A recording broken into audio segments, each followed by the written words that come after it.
अस्सलामुअलैकुम रहमतुल्लाहि व बरकातहू। आज मोहतरम भाइयों, अली अहमद टीवी चैनल की तरफ से आपको एक बहुत ही मुजरब आयल बतलाना है।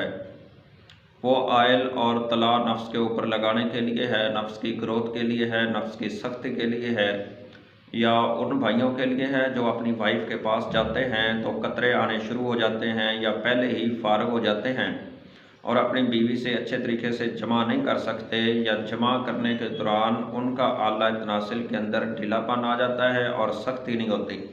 अगर सख्ती नहीं है तो ना ही खुद लज्जत हासिल करते हैं और ना ही उनकी बीवी लज्जत हासिल करती है।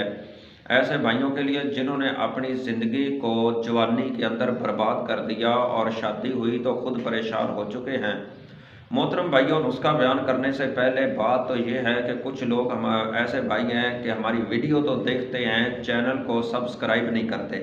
मोहतरम भाई, इस हमारे चैनल को सब्सक्राइब भी कर लें ताकि हमारी हर आने वाली वीडियो आप भाइयों तक पहुंचती रहे। एक और भी गुजारिश है कि एक और चैनल है अबू सुफियान टीवी, इस चैनल को भी सब्सक्राइब कर लेना। इस पर बहुत ही अच्छा मवाद आपको मिलेगा, आप ज़िंदगी भर याद करेंगे। आइए मैं आपको नुस्खा बतलाऊं कि वो नुस्खा क्या है, तला कैसे आपने बनाना है। आपने मोहतरम भाइयों आधा तोला लेने हैं लौंग। ये जो लौंग होते हैं ना मिसाले वाले, ये आपने आधा तोला लौंग लेने हैं। आधा तोला आपने लेनी है दार चीनी, और इसके अंदर आधा तोला ही आपने डालना है अक्कर करा। अक्कर करा, ये तीनों चीज़ें आपने आधा आधा किलो आधा आधा तोला लेनी है। और इसके अंदर ज़ाफ़रान डालना है आपने 6 माशा। बाकी तीनों चीज़ें अक्कर करा, दारचीनी, लौंग आधा आधा तोला, और जो है ये ज़ाफ़रान, ये आपने डालना है 6 माशा। इन चारों चीज़ों को लेकर के मोहतरम भाई अब आपने करना ये है कि एक छटांक आपने तेल लेना है। ये तेल आप जैतून का ले लें तो सबसे अच्छा है, उसके बाद आप तिलों का तेल ले लें तो फिर भी कमाल है। अगर वो नहीं ले सकते तो सरसों के तेल में ये कर लें।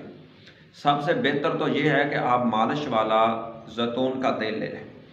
ये एक छटांक तेल ले लें, इसको आप किसी कुंडी वगैरह के अंदर डाल करके इन चारों चीज़ों को इस तेल के अंदर डाल के इतना पीसना है कि जिस तरह इसका ना वो मुलायम हो जाए।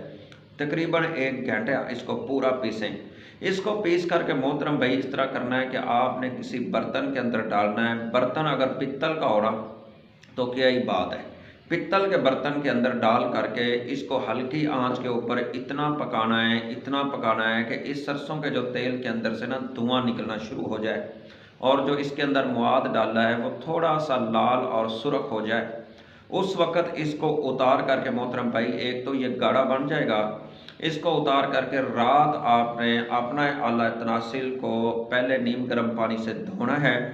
धो करके उसके बाद किसी रेशमी या नरम कपड़े से इसको अच्छी तरह से साफ़ करना है। 3 से 4 कतरे या 5 कतरे ये नफ्स के ऊपर लगा करके सामने वाला हिस्सा भी छोड़ देना है और पीछे वाला पतालू भी छोड़ देने, और नीचे वाली पेशाब वाली शरीयान पे भी नहीं लगाना।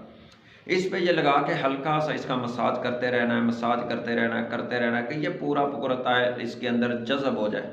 जब ये जज़ब हो जाए तो इस तरह आपने सो जाना है। सुबह आपने उठते सबसे पहले नीम गर्म पानी से अपने आला तनासिल को धोना है।